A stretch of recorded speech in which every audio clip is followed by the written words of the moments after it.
पुंडलीकवरदा हरिविठ्ठल श्री ज्ञानदेव ज्ञानेश्वर महाराज की, जगद्गुरु तुकाराम महाराज की, नाम भगवान की जय जय रघुवीर समर्थ।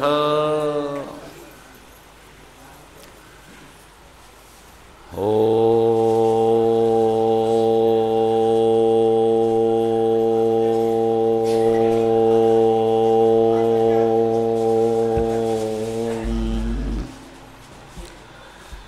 ब्रह्मानंदं परमसुखदं केवलं ज्ञानमूर्ति द्वन्द्वातीतं गगनसदृशं तत्त्वमस्यादिलक्ष्यम् एकं नित्यं विमलमचलं सर्वधी साक्षिभूतं भावातीतं त्रिगुणरहितं सद्गुरुं तन्नमामि।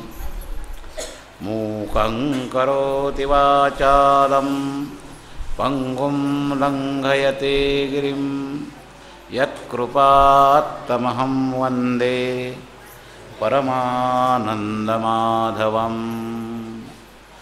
नारायणं नमस्कृत्य नरं चैव नरोत्तमं देवीं सरस्वतीं व्यासं ततो जयमुदीरयेत्।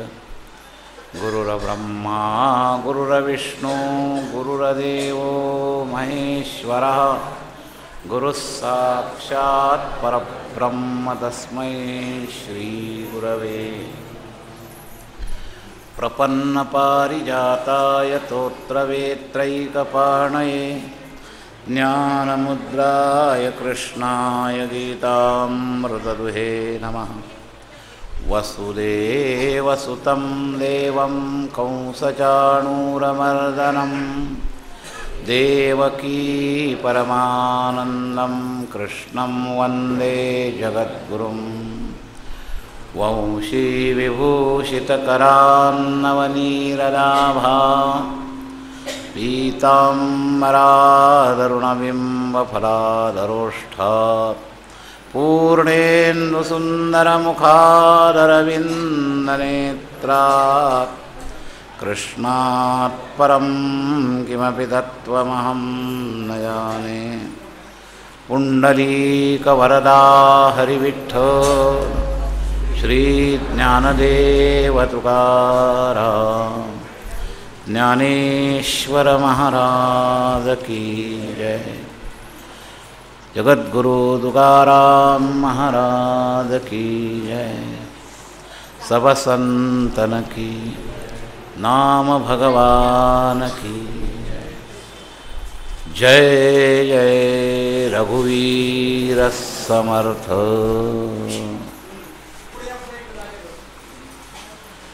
अखिल गुण निधान सच्चिदानंद घन करुणावरुणालय भक्तवत्सल भगवान श्री पांडुरंगाच्या चरणावर मनःपूर्वक साष्टांगाभिवादन करून आद्याचार्यांपासून अस्मदाचार्यांपर्यंत सकल संत आणि आचार्यांच्या चरणावर साष्टांग अभिवादन करून विशेषत्वानं ज्या संत सम्राट ज्ञानेश्वर माऊलींच्या शक्तीच्या सामर्थ्यानं आपण चाललेलो आहोत त्या माऊलींच्या चरणावर साष्टांग अभिवादन करून आणि चालणारे आणि भेटायला आलेले सगळ्या वारकरी बंधूंच्या बद्दल, भेटायला आलेल्यानं वारकरी म्हणायचं का नाही प्रश्नच आहे, पण भाविक म्हणायला हरकत नाही, तेव्हा अशा भाविकांबद्दल सद्भाव प्रकट करून एक विशाल दृष्टिकोनातून महात्म्यांचं चिंतन आणि या वर्षात निदान जसं तुकोबरायांच्या चतुशताब्दी निमित्तानं पारायणं चालूच आहेत, आपल्या वारकरी संप्रदायाने सुद्धा तसं पुष्कळ ठिकाणी सामोपचारानं असे दोन्ही कार्यक्रम घडवलेले आहेत.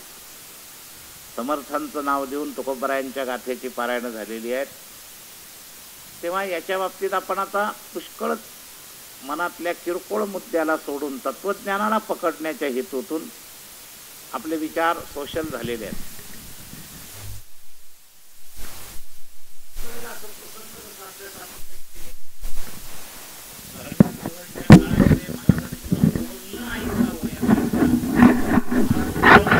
बसून सांगतात त्यापेक्षा त्यांचा एक एक शब्द अनमोल आहे.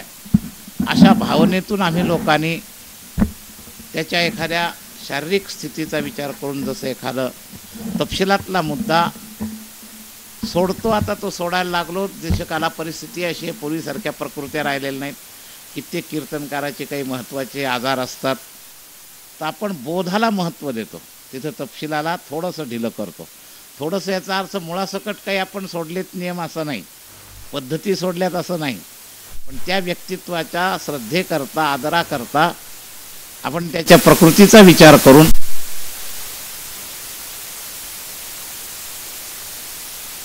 व्हायचे, माणिक पंच व्हायचे, पुष्कळ असे कीर्तनकारांना आपण स्वीकार केला, आजही आहेत. हा जसा एक मुद्दा आहे, तशाच प्रकारानं तत्वज्ञानाला प्राधान्य ठेवून सांप्रदायिकतेची सीमा थोडी व्यापक करून महाराष्ट्रात एकंदरीत परमार्थाच्या संस्कारामध्ये मोठा वाटा असल्यामुळं आपण या माऊलींच्या वारीमध्ये जसं गेल्या वर्षी आपण गोंदवलेकरांचं नामनिष्ठ असल्यामुळं जसं त्यांचा बोध आपण स्वीकार केला, तसं यंदा चतुशताब्दीच्या निमित्तानं हे करुणाष्टक आपण चिंतन करणार आहोत. तेव्हा पूर्वपीठिका यापेक्षा फार सांगण्याची गरज नाही, फार तपशिलात घुसायची गरज नाही. ज्या श्रद्धेनं मी ते केलंय त्याची साक्षीदार स्वतः माऊलीच आहेत, त्यामुळे प्रत्येक गोष्टीचा परिहार द्यायलाच पाहिजे अशी काही आवश्यकता नाही.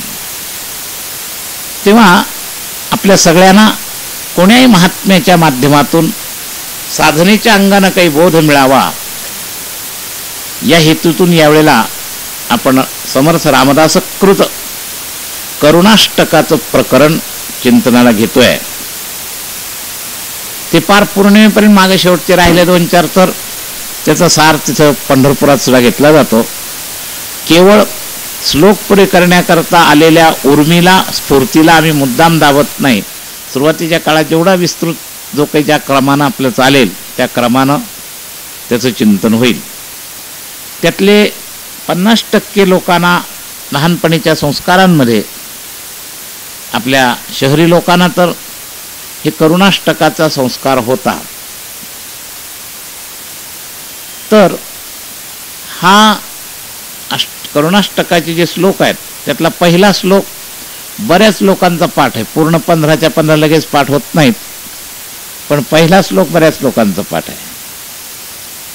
तर तो श्लोक असा आहे: अनुदिन अनुतापे तापलो रामराया, परमदिन दयाळा नीरसी मोहमाया, अचपळ मन माझे नावरे आवरिता, तुझ विनशिण होतो धावरे धाव आता. हा प्रथम श्लोक या करुणाष्टकाचा आहे. करुणाष्टकाची भूमिका अशी वाटते की महाराज समर्थ हे भगवत प्राप्तीच्या उत्कंठेतल्या स्थितीतून हे लिहित आहेत.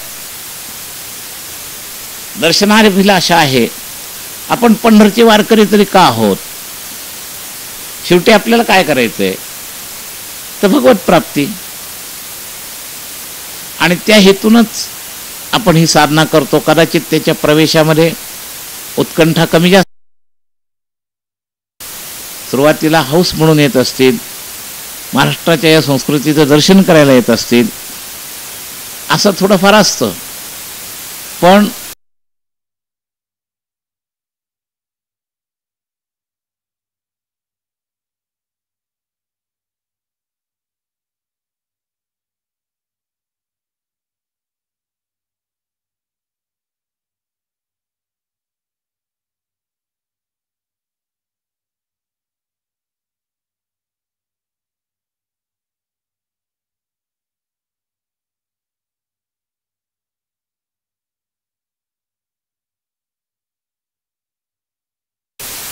त्याच पद्धतीनं हा वारीचा साधनमार्ग संतांनी आपल्या समोर ठेवला आणि संतांच्या संगतीमुळे आपल्या हातून या विरोधी पाण्यात पोहल्यासारखं एवढे प्रपंचाचे मोह विकार आपल्या भोवती आहेत आणि ते दिवसेंदिवस खूप वाढत आहेत. केवळ या संतांची एक शक्ती सत्ता आहे म्हणून आपण एवढा वेळ बळच त्या कामाकरता काढू शकतो, अशी परिस्थिती आहे सत्य. नाहीतर लोभमय जगत झालेलं आहे, काममय झालेलं आहे, सत्तामय झालेलं आहे, लोकेशनामय झालेलं आहे, अशी अवस्था सध्या आहे. पण एक संत शक्ती गेल्या 700 वर्षापासून आपल्या संकल्पाचा प्रभाव या सगळ्या सर्कलला तोडून काही लोकांना त्या पांडुरंगाच्या दिशेनं नेण्याची प्रेरणा आमचे माऊली करतात. ऐसी कनवळ्याची जाती करी लाभा विण प्रीती. त्यांची जी सदिच्छा आहे, आपल्यावर असणारी जी कृपा आहे, खरोखरच आपण काय द्यावे त्यासी व्हावे उतराई, ठेविता हा पायी जीव थोडा, अशीच वस्तुस्थिती आहे. तेव्हा या संतांचे फार उपकार आहेत आणि या संतांच्या वेगवेगळ्या पद्धती आहेत बोध करण्याच्या. कधी डायरेक्ट गुरुशिष्य परंपरेनं बोध करतात, कधी प्रसंगामध्ये समाजाला विनंती सुद्धा करतात आणि जहाल वक्त्यांमधले तुकोबरायासारखे कधी कधी कळकळीनं शिवी सुद्धा देतात. काय माय गेली होती भूतापाशी, हरिनये मुखासे अरे मुढा, पण त्याच्या पाठीमागची कळकळ आपल्या लक्षात येईल. आणि सकळांचे पाया माझे दंडवत अशी विनंती पण करतात. तेव्हा या विविध अंगाने संतांची जगत उद्धाराची जी तळमळ आहे, त्या तळमळीमध्ये समर्थानी श्लोकरूपामध्ये सगळ्यांच्या साधनाचं मूळ सूत्र शंकराचार्यांनी जे सांगितलंय, मनएव मनुष्याणाम कारणम बंधमोक्षयोः, या मनाला समोर ठेवून हे सगळे शब्द सर्व साधकांच्या दृष्टिकोनातून, एकट्या समर्थांच्या अगदी वस्तुस्थितीतल्या स्थितीकरताच लिहिलंय असं नाही, पण साधकांच्या ज्या अनेक स्थिती आहेत त्याचा विचार करून मनोबोध नावाचा 205 श्लोकाचा ग्रंथ थोडक्यात, जसं आपल्या माऊलीने हरिपाठ थोडक्यात लिहिले संत पंचकामध्ये, तसं समर्थांचा हा मनोबोध, नाथांचं चिरंजीव पद, हे साधकांच्या दृष्टिकोनातून अतिशय सुंदर आहे. आणि त्याच मनोबोधाच्या बरोबरीनं या श्लोकरूप छंदामध्येच हे करुणाष्टक आहे आणि ते मनाच्या श्लोकाच्या पुस्तकातच समर्थ संप्रदायामध्ये दिलेलं आहे. गीता प्रेसनं त्याचं प्रिंटिंग पण स्वस्तात केलेलं आहे.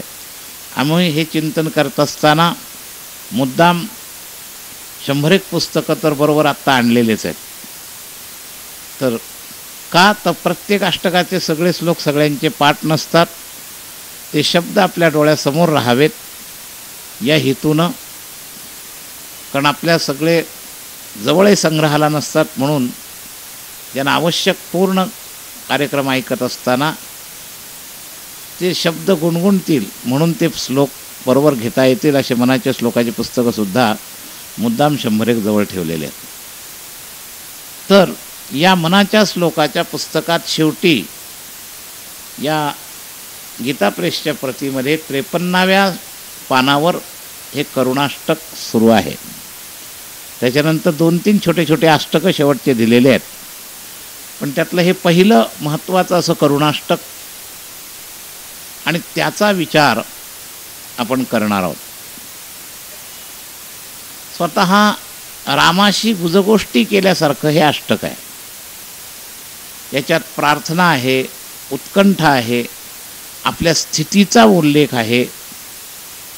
तर हे सगळे आपल्याला अतिशय आदरणीय आहे हे सगळे विचार. म्हणून योग्य अशा पंढरीच्या वारीसारख्या सुंदर कक्षेमध्ये आपण चाललेलो आहोत, तर साधकांना अनुकूल असणारे असे विचाराचं चिंतन आपल्याबरोबर जाता जाता असावं. म्हणून आपण दरवर्षी कधी गीतेचे श्लोक घेतलेले आहेत, कधी आपण चिरंजीवपर घेतलं आहे. अशा वेगवेगळ्या पद्धतीत आपण हे चिंतन करत चालतो. तर यावर्षी करता हे करुणाष्टक आपण चिंतनाला घेतलेलं आहे. ही त्याची साधारण भूमिका सांगितली. आता या संतांची या उत्कंठा भूमिकेतले एक एक शब्द आपल्याला सोडवत सोडवत हा विचार आपल्यासमोर ऐकायचा आहे. तर ते भगवंतासमोर भगवत प्राप्तीपूर्वीची उत्कंठित अवस्थेमध्ये प्रतिबंधाची जाणीव ठेवून प्रार्थना करत असताना देवाला काय मागावं, जे आपल्या विवेकामध्ये कळून निश्चित होऊन सुद्धा केवळ मायेमुळं आणि मोहामुळं आपण त्या बाबतीत असमर्थ होतो, अशी जी गोष्ट आहे त्याकरता प्रार्थना हा उपाय आहे. पहिल्यांदी विवेक करण्याचा विचार केल्यानंतर. आता तुकाराम महाराजांचा गाथ्यातला पहिला अभंगसुद्धा असा प्रार्थनापरकच आहे, पण विवेकाची झालर ठेवून आहे. तुका म्हणे त्याचे कळले आम्हा वर्म, इथपर्यंत पोहोचलेत आणि तरीही वाटतं की नाही, स्थिर करण्याकरता भगवंताच्या शक्तीची आवश्यकता आहे. म्हणून म्हणतात समचरण दृष्टी विटेवरी साजिरी, तेथे माझी हरी वृत्ती राहो. तर विवेकदृष्ट्या विचार केलेला आहे, सिद्धांतावर विचार झालेला आहे तुकोबरायांचा. प्रत्यक्ष आचरण करत असताना प्रयत्न कमी पडतात, त्यावेळेला स्वाभाविक प्रार्थना केली जाते. तर हा मंगलाचरणाचा जो अभंग आहे, या अभंगामध्ये विचारयुक्त परमार्थाची ओढी घेतलेली आहे त्यांनी, आणि काही गोष्टीबद्दल वरवरच्या पद्धतीनं आकर्षण नाही. म्हणून स्पष्ट शब्दात सांगतात आणिक न लगे माईक पदार्थ. आणि तुका म्हणे त्याचे कळले आम्हा वर्म, जे जे कर्मधर्म नाशिवंत. आणि त्या अवस्थेमध्ये स्पष्ट शब्दामध्ये आणिक न लगे माईक पदार्थ.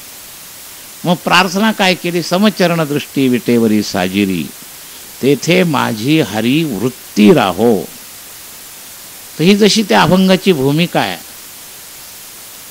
तसं या करुणाष्टकाच्या या श्लोकामध्ये एक भूमिका आहे. त्यामध्ये स्वतःच्या स्थितीचा विचार आहे, असमर्थता कुठं झाली तोही विचार आहे, दुर्बलता किती प्रमाणात आहे तेही आहे. पण अशाही स्थितीमध्ये तुझ्या प्राप्तीशिवाय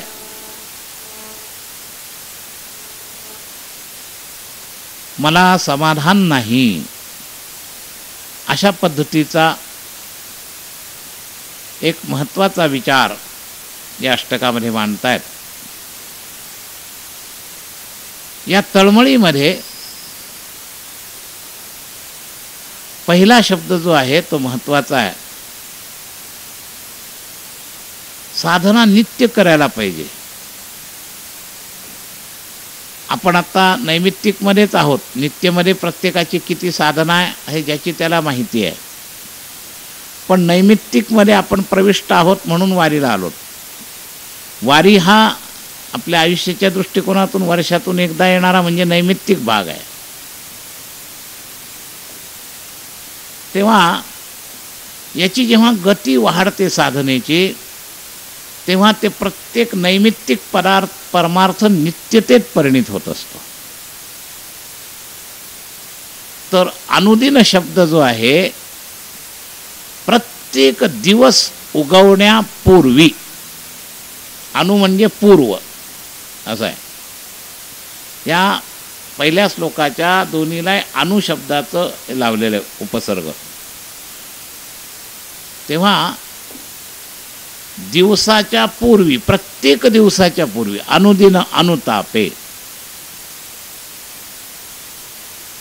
तर हा जो विचार सांगितला म्हणजे पोहोचलेत कुठपर्यंत की नित्य साधनेपर्यंत ते पोहोचलेले आहेत. नैमित्तिकतेतून नित्यतेत पोहोचलेत आणि पोहोचल्यानंतर त्यांना ज्या जाणीवा झालेल्या आहेत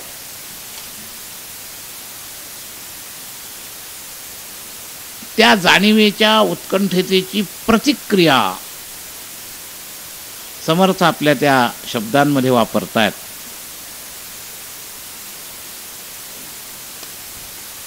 काही गोष्टी हा अनुताप शब्दाचा विचार सांगत असताना मी सांगत असतो पश्चात्ताप आणि अनुताप अशा दोन गोष्टी आहेत. पश्चात म्हणजे नंतर, हे लक्षात घ्या.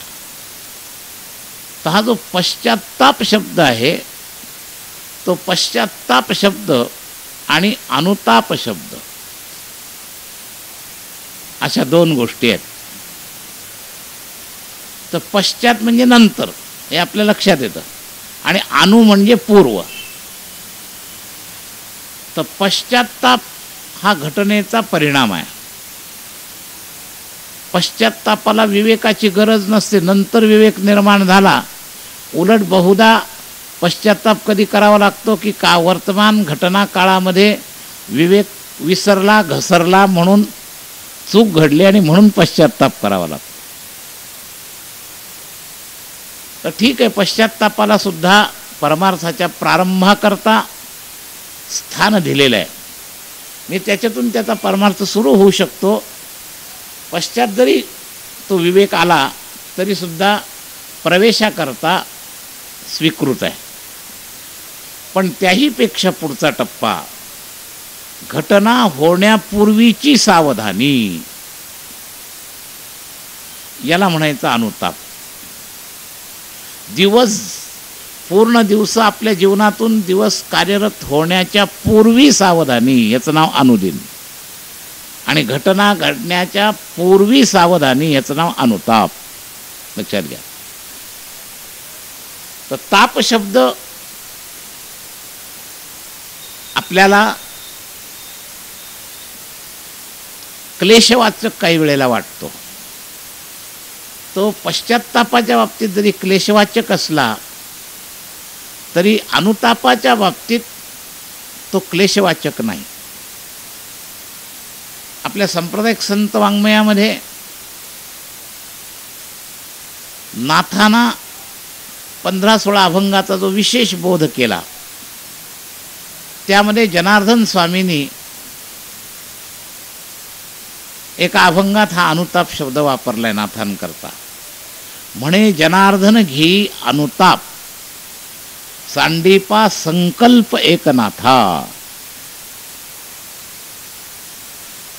त्याची सुरुवात आहे, देह शुद्ध करुणी भजनी भजावे, आणिकाचे नाठवावे दोष गुण, साधने समाधी नकोपा उपाधी, सर्व समबुद्धी करी मन. आणि त्याचं शेवटचं चरण हे आहे, म्हणे जनार्दन घेई अनुताप, सांडीपा संकल्प एकनाथा. तर आपल्या शिष्याला महत्त्वाचा बोध करत असताना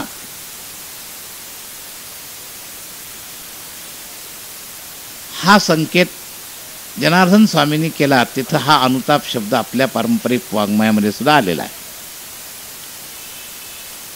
तर ही पूर्व सावधानी, तर या पूर्व सावधानी वाचक हा अनुताप शब्द आहे. तर दिवसाच्या पूर्वी दररोज याला म्हणायचं अनुदिन. आणि अनुदिन काय करायचंय, रोज काय करायचंय, तर अनुताप. म्हणजे नुसता अनुताप शब्द सुद्धा त्यांना रोज नसला तर तो अव्याप्त वाटतोय. म्हणून अतिव्याप्ती अव्याप्ती काढून नेमकं अनुतापाचा संकेत करण्याकरता ते हा अनुदिन अनुतापे असे दोन शब्द एकत्र वापरतात. म्हणजे प्रत्येक दिवस सुरू होण्यापूर्वी आणि साधनेचं पुढच्या घटना होण्यापूर्वी तर दैनिक आणि साधनिक सावधानीच्या वाचक हे दोन शब्द एकत्र घेतले तर बरोबर त्याचा मोक्याचा अर्थ बाहेर पडतो. अनुदिन अनुतापे. मग आता काय केलं अनुतापानं मी? तर या अनुताप माझा कुठपर्यंत पोहोचलाय? तर असह्य अवस्थेत पोहोचलाय. तर तापलो शब्द जो आहे ना तो राग अर्थानं नाही आहे. तो माणूस पार तापला म्हणतात. तापलो शब्दाचे अनेक अर्थ होतात. तर हा इथं जो तापलो रामराया शब्द, हे रामा मला या अनुतापाच्या अनुदिन रोजच्या या साधनेनं आता असह्य झाले. तापलो शब्दाचा अर्थ असह्यता, असा इथं अर्थ आहे. तर प्रत्येक अर्थ समजून घेणं फार महत्त्वाचे आहे. नाही पण आपण एकाच शब्दाचे अर्थ अनेक ठिकाणी वेगवेगळ्या पद्धतीनं त्याचे अर्थ फिरवतो. तर जिथे तिथं पर्टिक्युलर अर्थ बरोबर घेतला तर मग अर्थ अनुसंधान करताना आपल्याला लक्षात येतं, अडचण येत नाही. तर तापलो शब्द कंटाळलो, रागावलो अशा अर्थानं नाही. अशा अर्थानं या शब्दाचे प्रयोग वाङ्मयामध्ये काही ठिकाणी झालेले आहेत. पण इथलचा तापलो शब्द जो आहे तो उद्विग्नतावाचक नाही, तर उत्कंठतेतल्या असह्यतावाचक आहे. हे रामा, मी या दररोजच्या साधनापूर्व विवेकानं मला आता असह्य झालंय. म्हणजे अनुतापाला विशेष झलक या तापलो शब्दानं आली. अनुताप नुसता म्हणणं आणि तापलोनं अजून विशेषता पैदा झाली. म्हणजे मला तो अनुताप आता असह्य झाला, इतका वाढलाय, म्हणजे शिखरावर पोहोचलाय, असा त्याचा अर्थ आहे. सामान्यत्वानं अनुताप होणं, सामान्यत्वानं पश्चात्ताप होणं, मला त्याची प्रतिक्रिया कमी होते. पश्चात्ताप सुद्धा काही लोकांना होतो, पण सामान्यत्वानं होतं. दुसऱ्या घटनेनं पुन्हा तो पश्चात्ताप विसरून जातो. असे पश्चात्तापाचे सुद्धा सामान्य, तीव्रतर, तीव्रतम असे प्रकार होतात. पण बदल व्हायला जसं तीव्रतम पश्चात्ताप जर झाला तर बदल होतो जीवनात. आणि सामान्य पश्चात्ताप हा पुन्हा संस्कारानं पराभूत होऊ शकतो, असं आहे. त्याला कधी समर्थनाचे संस्कार मिळतात आणि त्यामुळे तो कधी कधी पश्चात्तापसुद्धा विरला जातो. होतो, वाटतं तात्पुरतं वातावरणानुसार, आणि पुन्हा दुसरं वातावरण झालं की त्या पश्चात्तापाची ढिलाई होते आणि तो विरून जातो. तसंच अनुतापाचा सुद्धा प्रकार शिखरावर पोहोचलेला अनुताप, अशा अर्थानं हा तापलो शब्द जो आहे ना तो त्याला विशेषत्व देणारा आहे, सामान्यत्व देणारा नाही. आणि रामराया हे तर संबोधन आहे. रामराया म्हणणं काय, पांडुरंगा म्हणणं काय, विठ्ठला म्हणणं काय, अनंत अवतार घेसी भक्ता कारणे. यामुळे त्या मुद्द्यावर फार वेगळेपणा करायची गरज नाही. आस्तिकाला परमात्म्याला गृहीत धरून त्याच्या आवडीच्या भावानं त्याने हाका मारली तर त्यामध्ये फार वेगवेगळे तर्क लावायची गरज नाही. तर आपण पांडुरंगा म्हणून अशी प्रार्थना करणं काय, एखाद्या रामभक्तानं रामाला केली काय, गणपती भक्तानं गणपतीला केली काय, एखाद्या देवी भक्तानं देवीला केली काय, यामुळं काही फरक पडत नाही. तत्त्वज्ञानाच्या दृष्टीनं हा तपशील आहे. तेव्हा समर्थ रामभक्तच होते, आपल्या सगळ्यांना माहिती आहे. किंबहुना त्याची संगतीसुद्धा, जशी ज्ञानेश्वर महाराज हे गोकुळाष्टमीला जन्माला आले, कृष्णाचा जन्मदिवस आणि त्यांचा जन्मदिवस एक, तसं समर्थ रामदासांचा सुद्धा जन्मदिवस आणि रामाचा जन्मदिवस एक आहे, हे लक्षात घ्या. म्हणजे जन्मापासून त्याचा संकेत त्यांच्या पूर्वसंस्कारानुसार रामभक्तीशी जोडलेला आहे. आणि त्यामुळं ते रामराया म्हटल्यामुळं काही एककल्ली झाले असा काहीही अर्थ करायचं कारण नाही. तर ईश्वरवाचक तो शब्द आहे, परमात्मावाचक तो शब्द आहे, एवढाच त्याचा अर्थ करा. यापेक्षा बुद्धीत तर्क घालून आपण त्याला फोडू नका. मग ते रामरायाच का म्हणले, अमुक का म्हणले नाही, मग तो प्रश्न दुसऱ्या करताही होईल. मग माऊली हरीच का म्हणले असंही होईल. ते या तर्कामध्ये घुसण्यामध्ये काही विशेष साधकीय दृष्ट्या प्रयोजन नाही, हे लक्षात घ्या. आणि राम हे आपल्या संप्रदायाच्या परंपरेतलं पहिलं आद्य दैवत आहे. राम कृष्ण हरी हा जो मंत्र आहे तो रामापासून सुरू होतो. जशी पितर मालिका असते, पिता पितामह प्रपितामह श्राद्ध तर्पण करत असताना, तसं आपली ही इष्ट मालिका आहे. तेच अवतार तिन्ही क्रमानं 3 युगामध्ये पूर्ण परमात्म्यांनी या रूपानं अवतार घेतले. त्रेतायुगात राम झाले, द्वापार युगात कृष्ण झाले आणि पांडुरंगाच्या रूपानं हरिरूपात कलियुगामध्ये हरिरूपानं प्रगट आहे. तेव्हा रामकृष्ण हरी ही आपली इष्ट मालिका आहे. म्हणून सुद्धा आपल्या सांप्रदायिक लोकांनी राम या शब्दावर वेगळे तर्क करण्याची आवश्यकता नाही. बस. तर अनुदिन अनुतापे तापलो रामराया, हे रामराया संबोधनात्मक शब्द आहे तो. तर समोर ऐकवतायत आणि ज्या अर्थी ते संबोधनात्मक शब्द वापरतायत त्या अर्थी सन्मुखतेचं विश्वासरूप तरी त्यांच्या बाबतीत निश्चित सफल आहे. एखाद्या खोलीतली व्यक्ती आत्ता दृग्गोचर नाही, पण त्या खोलीत आहे असा विश्वास असला तर खोली उघडण्यापूर्वी आपण त्या नावाने त्याला हाका मारतो आणि त्यामुळे त्या व्यक्तीचं नंतर दर्शन होतं. पूर्वी दर्शन झालेलं नसतं, पण पक्का विश्वास असतो म्हणून आपण संबोधनात्मक हाका मारतो. तर ते या विश्वासावर आरूढ आहेत. त्यांच्या सन्मुख राम असूही शकतात आणि विश्वासाच्या कक्षेत तर नक्कीच सन्मुख आहेत. एक विश्वास कक्ष आहे आणि एक इंद्रिय गोचर कक्ष आहे. इंद्रिय गोचर कक्षेमध्ये लीलेच्या प्रसंगात ज्याचं त्याचं इष्ट त्याला सन्मुख होतं. पण साधन कक्षामध्ये कमीत कमी तो साधन कक्षेत तेव्हा पोहोचला की कमीत कमी विश्वास कक्षेत तरी तो सन्मुख असला पाहिजे. मी त्याच्याबद्दल निष्काम निश्चळ विठ्ठली विश्वास पाहू नये वास आणि काची. तर या पद्धतीचा आस्तिक जो असेल ना त्यालाच रामराया हे रामराया असं म्हणण्याचा अधिकार आहे. जर तो त्याही कक्षेत नसेल तर त्याच्यातून ते होणार नाही.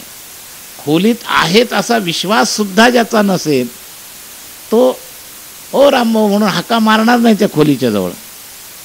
तो केव्हा हाका मारेल की त्या आत रामराव बसलेले आहेत अशी त्याला खात्री असेल, त्यावेळेला तो संबोधन करेल. निदान ती त्याची मालकीची आहे म्हणून तरी विश्वासानं आलेला असेल. भले 5 मिनिटाकरता व्यवहारी रामभाऊ गेला असेल, पण आमचे रामराया कधी जातच नाहीत, कारण ते सदा सर्वत्र सर्वांचे समर्थ आहेत. व्यवहारातल्यामध्ये हा दृष्टांत 5% अपुरा होऊ शकतो, कारण खोलीत राम आहे हा विश्वास ठेवून रामभाऊ म्हणून हाका मारली, परंतु प्रत्यक्ष रामभाऊ एकदिवशी व्यक्ती असल्यामुळं ती कदाचित त्यावेळेला खोलीत नसू शकते. पण ती त्याची खोली इतका तर विश्वास त्याचा असतोच म्हणून तो तिथं जाऊन ती हाका मारतो. एखाद्या खळ्यावर दिसत नसला तरी मालकाला लांबून हाका मारतो अंधारात. तर त्याच्या खळ्यावर आपण आलोत, त्याच्या ऐकू जाण्याच्या आटोक्यात आपण आलोत एवढाच विश्वास त्याचा असतो म्हणून तो हाका मारतो. कदाचित तो त्यावेळेला खळ्यातून बाजूलाही गेलेला असू शकतो, पण हाका मारण्याच्या प्रयोजना इतका हे त्याचं खळं आहे आणि तो तिथं असू शकतो.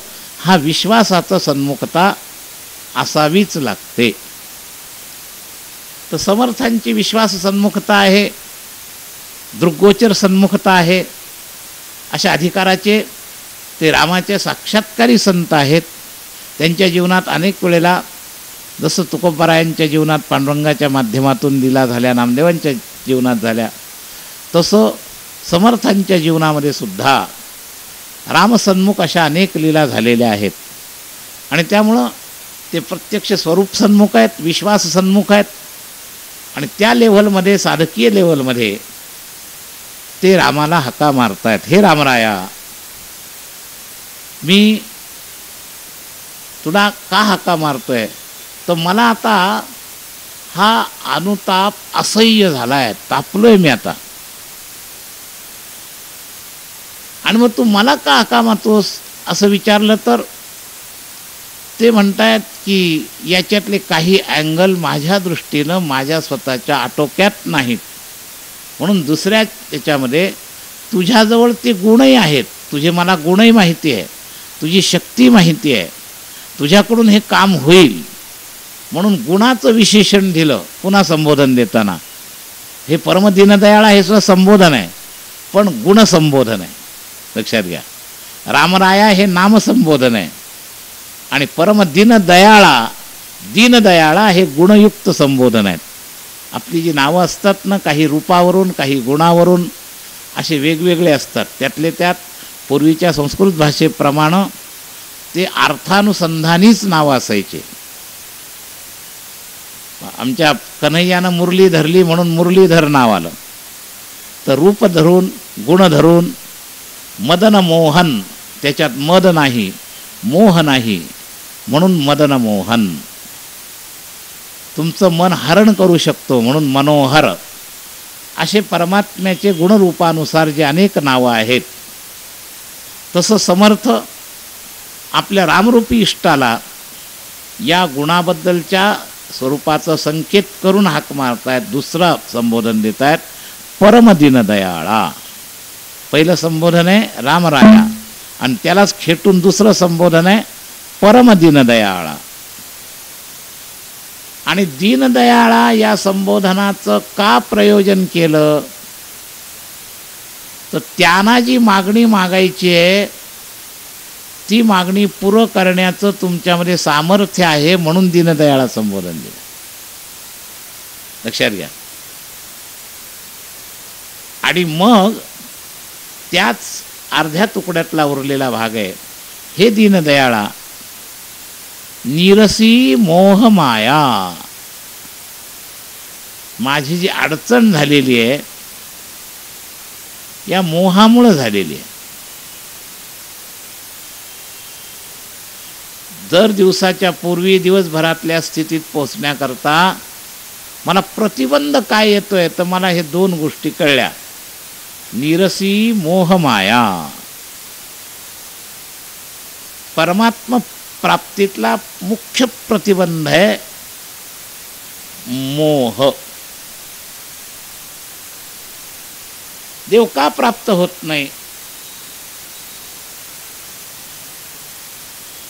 विमूढान अनुपश्यन्ति पश्यन्ति ज्ञानचक्षुषः. ज्ञानचक्षु मला पाहू शकतो, ज्ञानचक्षु असणारा, आणि विमूढ मला पाहू शकत नाही. विमूढ म्हणजे मोही, हे लक्षात घ्या. गच्छन्ति अमूढाः, ज्याच्याजवळ मोह नाही तो अमूढ, आणि मोह आहे तो हा मूढ. तर गच्छन्ति अमूढाः पदमं व्ययन्त, त्या पदावर तो जाऊ शकतो जो मोह नाही ज्याच्याजवळ. यो माम एव असम्मूढः जानाति पुरुषोत्तमं स सर्वविद भजति माम सर्वभावेन भारत. 15व्यातला 19वा. तर याच्यामध्ये असम्मूढः जानाति म्हणून भगवत तत्वज्ञानामध्ये, संत तत्वज्ञानामध्ये मोह असलेला देवापर्यंत पोहोचू शकत नाही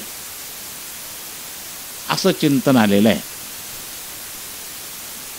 आणि तो माझा मोह केवळ माझ्या विवेकानं जायला अवघड आहे.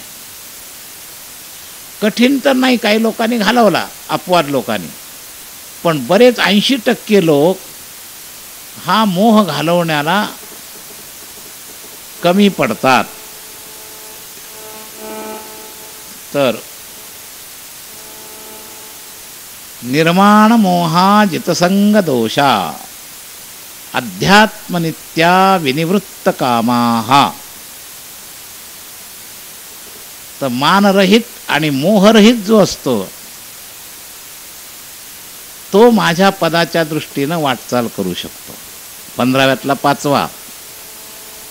निर्माण मोहाजित संगदोषा अध्यात्मनित्या विनिवृत्त कामाः द्वंद्वैर्विमुक्ताः सुखदुःख संज्ञैर गच्छन्ति अमूढाः. तो शब्द तिथं आलेला आहे परत, मगाशी जो प्रमाण दिला. पदमं व्ययंतत.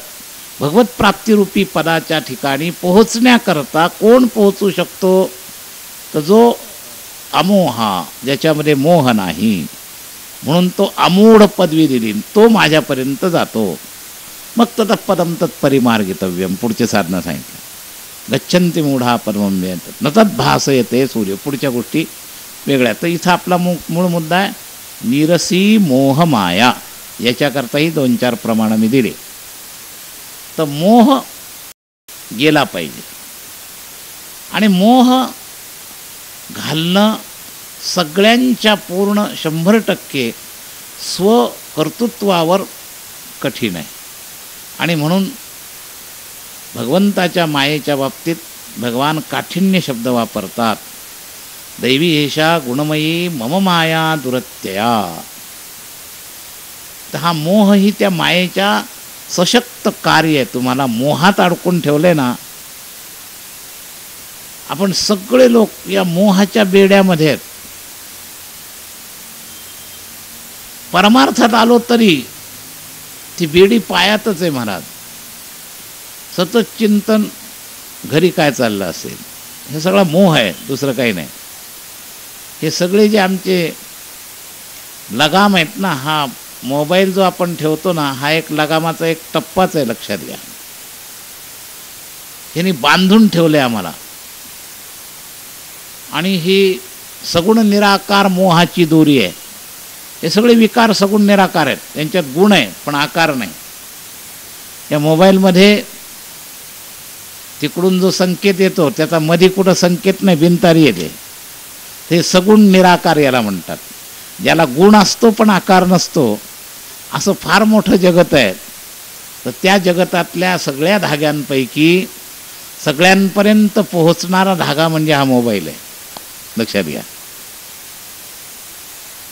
तर तुम्ही प्रत्यक्ष इथं असता, आकारदृष्ट्या तुम्ही त्याच्या सन्मुख नसता, पण या मोबाईलला जसं देवाला नावाच्या आधारानं रूपात प्रगट करता येतं, तसं न दिसणाऱ्या मोही जगताला या मोबाईलच्या रूपानं समोर प्रगट करता येतं.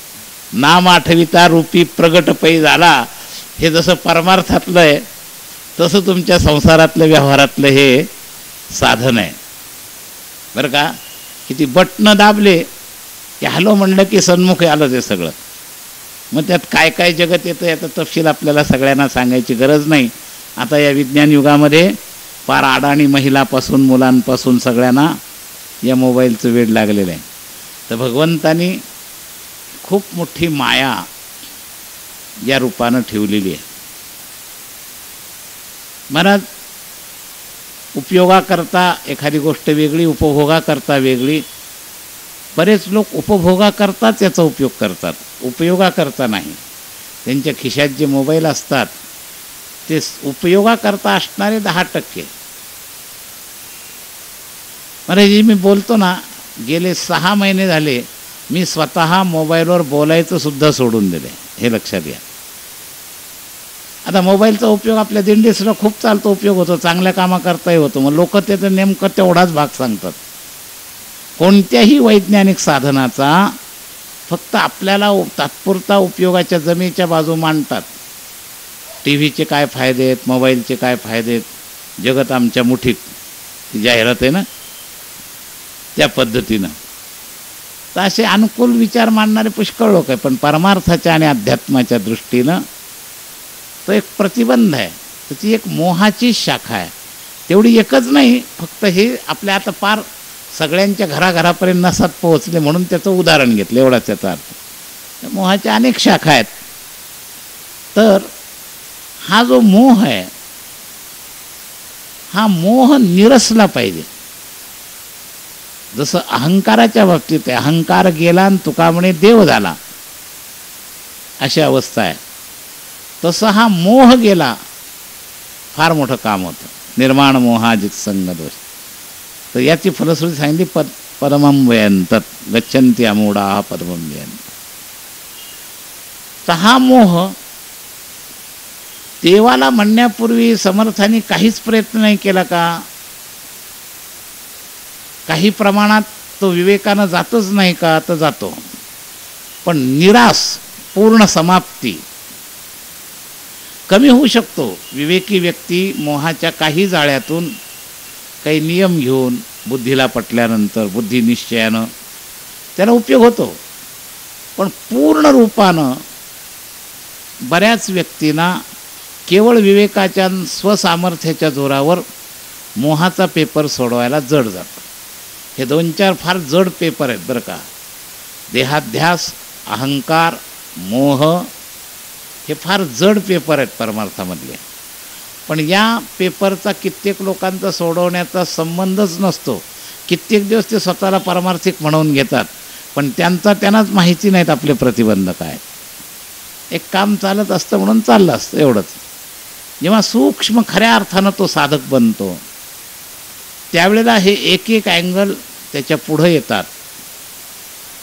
तर त्यापैकी सर्वसामान्य माणसांना ह्या महत्त्वाच्या पेपरपैकीच हा मोह नावाचा पेपर जो आहे तो फार महत्त्वाचा आहे. तर याचे जे 2 अँगल आहेत त्यातला शेवटचा एक अँगल आहे की बाबा प्रामाणिकपणे कबूल करून नसेल ना जात तर तुम्हाला सहाय्यक शक्तीचा आधार मिळवून कृपाशक्तीनं मोह जाऊ शकतो, संतांच्या कृपेनं जाऊ शकतो, देवाच्या कृपेनं जाऊ शकतो. आणि काही टक्के विधिवत शास्त्रचिंतन जर झालं तरी मोह बराच अंशात कमी होऊ शकतो. विधिवत मात्र त्याच्यामध्ये लौकिकाचा भाव नसावा, व्यवहाराचा भाव नसावा. केवळ कल्याणाच्या अर्थानं जर शास्त्रचिंतन केलं तर हा मोह कमी कमी कमी कमी होतो. पण शास्त्रचिंतन करण्याजोगी परिस्थिती नसेल तर एक तर संताच्या कृपेनं जाईन, नाही तर देवाच्या कृपेनं जाईन. आणि म्हणून या जागेवर प्रार्थना करण्याचा प्रसंग आहे. तर समर्थ रामरायांना प्रार्थना करतात, रामरायाच्या या 2 गुणांची आठवण ठेवून की तू परम दीनदयाळ आहेस आणि त्यामुळे तुला पाहणार नाही. मग संतांचा स्वभाव तोच आहे, बुडता हे जन न देखावे डोळा, येतो कळवळा म्हणून या. म्हणून ज्याच्याजवळ देण्याची जास्त तीव्र इच्छा आहे त्याजवळ मागितलं तर जास्त उपयोग आहे.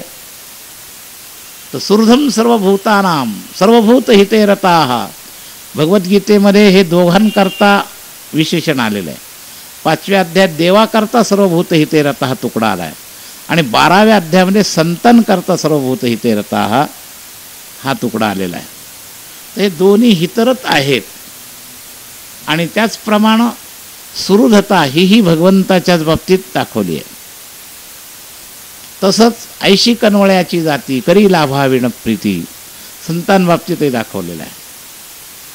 तर समर्थ भगवंताजवळ आपली समस्या सोडवण्याचे पूर्ण अधिकारी असा देवावर विश्वास ठेवून संबोधन देऊन आपल्या मूळ मुद्द्याला स्पष्ट करून प्रार्थना करतायत.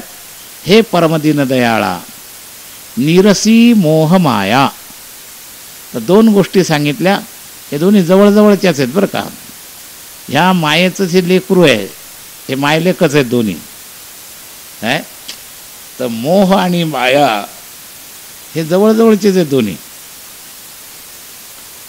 तर मोहानं मायेत पडतो का मायेनं मोह होतो असा अन्योन्याश्रयासारखा प्रश्न विचारावा असा पैकी तो विषय आहे. तेव्हा या दोन्हीमध्ये काहीतरी स्वातंत्र्य पण आहे. मोह म्हणजेच माया असतं तर 2 शब्द वेगळे वापरणं व्यर्थ झालं असतं. तर मायेच्या कक्षा मोहापेक्षा विस्तृत आहे का कमी आहेत? तर मायेची कक्षा विस्तृत आहे मोहापेक्षाही.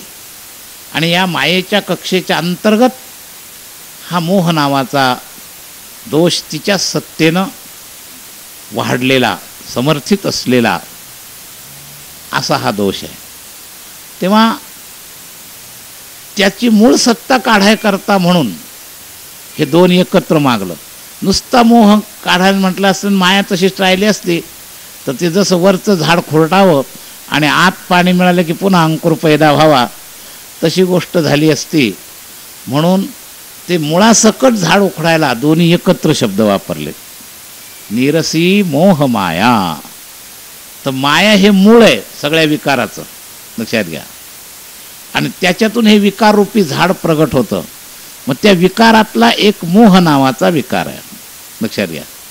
पण तो परमार्थाच्या दृष्टिकोनातून अत्यंत प्रतिबंधात्मक असा आहे. तेव्हा जे माझ्या जीवनामध्ये प्रत्येक दिवशी सावधानीच्या दृष्टिकोनातून जे साधकीय विचार आहेत ते सफल करण्यामध्ये मला आडलेलं जे आहे ते हे सूत्र आहे, नीरसी मोह माया. आता या मोहमायेच्या दोन्हींच्या सत्तेमुळं काय झालेलं आहे, तर मनएव मनुष्याणाम कारणं बंध मोक्ष असणारं जे मन आहे त्याच्या मूळ स्वभावापेक्षाही या मायेच्या सत्तेनं खत पाण्यानं ते अधिक चंचल झालंय. अचपळ मन माझे नावरे आवरिता. तर अचपळ शब्दाचा वरून वरून एक विरुद्धार्थ सुद्धा आपल्या लक्षात येईल. तर अति असा इथं अर्थ आहे, अत्यंत चपळ झालंय असा अर्थ आहे अचपळ शब्दाचा. अचपळ शब्दाचा नकारार्थी सुद्धा काही ठिकाणी वापर केला जातो, पण या ठिकाणी असलेला अर्थ आहे अत्यंत चंचल झाले. आणि त्याला पुरावा पुढच्या शब्दात नावरे आवरिता. यावरून इथलचा अचपळ शब्द वेगळ्या अर्थानं घ्यायचा आहे. नाही तर अचपळ या शब्दाचा एक लौकिक अर्थ असाही होतो, जे चपळ नाही ते अचपळ असा सुद्धा अर्थ होतो. पण इथं तसा अर्थ नाही आहे, अतिचपळ. तर हा अ जो लावला आहे हा अतिचपळ अर्थानं लावलेला आहे की माझं मन अतिचपळ झालंय. अचपळ मन माझे, अतिचपळ असणारं हे मन मला आता आवरत नाही. नावरे आवरिता. आणि एका बाजूला ते आवरत नाही आणि एका बाजूला माझ्यामध्ये जे साधकीय संस्कार आहे, अनुतापाचे संस्कार आहेत, त्याच्यामुळं तुझं दर्शन झाल्याशिवाय आतून समाधान नाही. अशा कात्रीत मी सापडलोय. तुझं विण शिण होतो धावरे धाव आता. तुझ्याशिवाय मला पूर्ण सुखानुभूती नाही याची जाणीव पण आहे. आणि तुझी प्राप्ती अजून सन्मुख जेवढ्या अनुभवाच्या कक्षेत यायला पाहिजे तितकी नसल्यामुळं मला आतून फार क्षीण होतोय. जसं त्या अनुतापाचं असह्यता शब्द वापरला तर तसंच त्याचं स्वरूप काय, असह्य म्हणजे काय असह्य आहे, तर तुझं विण क्षीण होतो हे असह्य झालंय. तुझ्याशिवाय मला आता सगळं व्यथित झालोय मी. तुझं विण क्षीण होतो धावरे धाव आता. बस. म्हणून प्रार्थनावाचक तू समर्थ आहेस.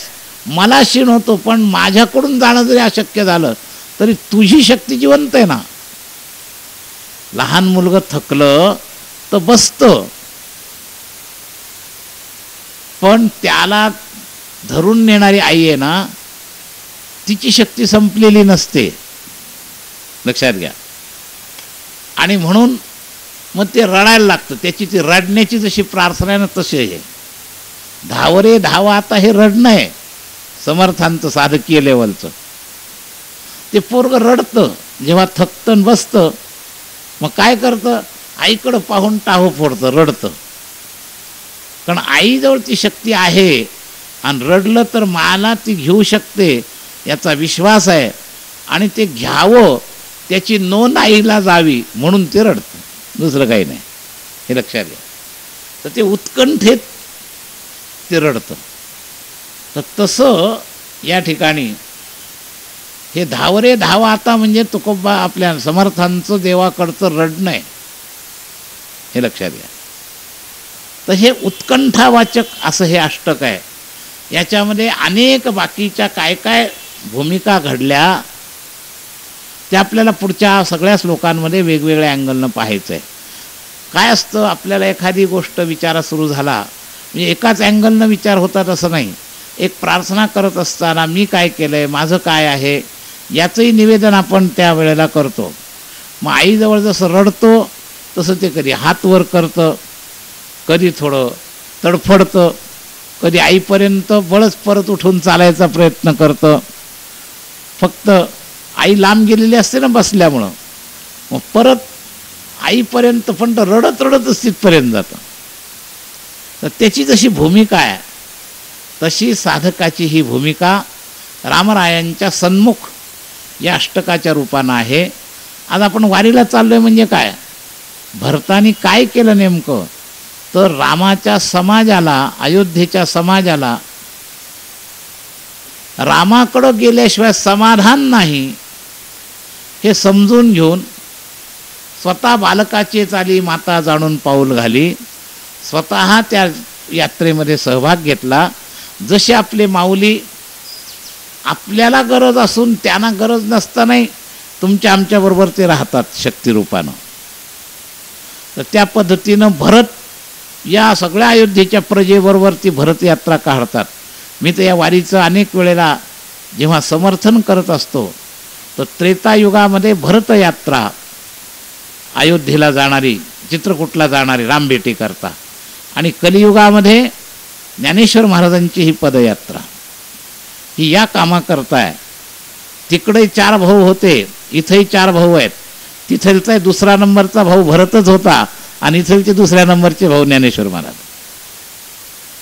तर याच्यामध्ये पुष्कळसं साम्य आहे, हे आपण लक्षात घ्या.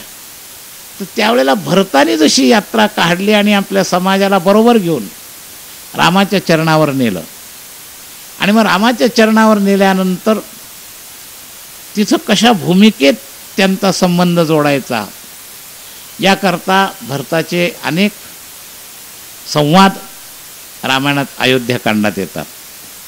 तर त्याप्रमाणे ही सगळी संत मंडळी बालकाचे चाली माता जाणून पाऊल घाली, तैसे संत जगी क्रिया करुनी दाविती अंगी. तर समर्थाने या प्रार्थनेच्या रूपानं साधकाला आदर्शच दाखवलेला आहे. आपल्या सगळ्यांच्या, त्यातल्या त्यात वारकऱ्यांच्या विशेष उपयोगाकरता, कारण आपण ज्या पांडुरंगाकडं ज्या प्रेमभावानं निघालो आहे त्याच्यामध्ये आपल्या अंतःकरणाच्या वृत्ती कशा विचाराच्या मध्ये जाव्यात याकरता आपल्याला मार्गदर्शन करणारं हे अष्टक आहे. तर फक्त एवढंच लक्षात घ्या की आपल्याला रे शब्दाची कृती झाली पाहिजे. हा रे शब्द फार करुणावाचक आहे. धाव रे धावा आता, तर याच्यामध्ये ओलावा आहे हाकेतला. हा जो रे शब्द आहे ना, आपल्या अभंग वाङ्मयातही आहे. कधी कधी उपदेश करताना कळकळवाचक हा रे शब्द आहे, आणि कधी कधी देवाला हाका मारताना बारे पांडुरंगा केव्हा भेट देसी, तिथं तो रे शब्द आलाय. संतांनी साधका करता ऐके रे जना तुझ्या स्वहिताच्या खुणा, पंढरीचा राणा मना माझी स्मरावा. तर तिथं जसा तो रे शब्द आहे ना, तसा या अष्टकाच्या या पहिल्या श्लोकामध्ये भगवंताला प्रार्थना करण्याच्या तीव्रतेच्या, आत्मीयतेच्या आणि तीव्रतेच्या वाचक हा रे शब्द आहे. तुझं विण शिण होतो धाव रे धाव आता. धाव शब्दाची द्विरुक्ती केली आहे, म्हणजे अधिक निश्चयात्मक बोलवण्याचा टप्पा. ऐका हो ऐका, तसं धाव रे धाव आता विशेष केंद्रित करण्याकरता दवंडीला पूर्वीचे लोक म्हणायचे, एकदा ऐका शब्दाने भागत नाही का, दोनदा म्हणायचे ऐका हो ऐका. आपल्या संतांनी आपल्या अभंगामध्ये ऐका ऐका भाविक जन कोण कोण व्हालते द्विरुक्ती केली. आम्ही तर त्याचे 2 वेगवेगळे अर्थ सांगत असतो. तर एका ऐका शब्दाचा अर्थ श्रवण इंद्रियाची जी ऐकण्याची प्रक्रिया आहे त्याच्या वाचक, आणि दुसऱ्या ऐकाचा अर्थ आहे अनुकरण वाचक. आणि त्या दोन्ही सहित झाला तर ऐकणं पूर्ण होतं. नाही तर आई म्हणते माझं पोरगं काय माझं ऐकत नाही, म्हणजे काय बहिरं नसतं, त्याला ऐकू येतं पण 2 अँगल त्याच्या हातात पुरे झालेले नसतात, अनुकरण करत नाही. आई सांगते तसं ते ऐकत नाही, म्हणजे आचारात आणत नाही, हे लक्षात घ्या. म्हणून ही द्विरुक्तीचे वेगवेगळे अर्थसुद्धा अँगलचे आहेत. तर धाव रे धाव आता या 2 धावचे सुद्धा अर्थ या दृष्टिकोनातून लक्षात घ्या. मी अगदी तू धावल्याशिवाय माझं आता काही होणारच नाही, आणि धाव रे पहिल्यामध्ये एक प्रार्थना आहे, आणि तात्काळ वाचक आता शब्द आहे. धाव रे धाव आता म्हणजे कालांतर मान्य नाही, आत्ता म्हणजे ताबडतोब असं आहे. त्या 2 धावचे सुद्धा वेगवेगळे भाव आहेत. अशा अर्थानं या आपण पहिल्या श्लोकाचं 1 तासामध्ये सामान्यत्वानं चिंतन केलं.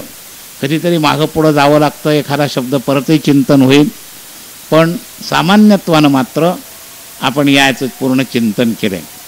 अनुदिन अनुतापे तापलो रामराया परमदिन दयाळा नीरसी मोहमाया अचपळ मन माझे नावरे आवरिता तुझ विणशिण होतो धावरे धावाता. निरसनी शब्दाचा पुन्हा थोडासा अर्थ उद्याच्या प्रसंगात जाताना जो थोडा कमी झाला आहे तो थोडासा सांगेल. आता आपण इथंच थांबूया. समयामध्ये थोडं अंतर कमी असल्यामुळं आपल्याला हरिपाठाला आणि प्रवचनाला वेळ मिळाला, पूर्ण तासभर चिंतन करता आलं. तेव्हा उद्याचं चिंतन मी आपल्या उद्याच्या सूचना देणार आहे. आधी प्रवचनाची समाप्ती करतो आणि मग सूचना देऊन आपल्याला पुढचं कार्य करायचं. पुंडलिक वरदा हरिविठ्ठल श्री ज्ञानदेव ज्ञानेश्वर महाराज की, जगद्गुरु तुकाराम महाराज, समर्थ रामदास स्वामी महाराज की जय. जय रघुवीर समर्थ.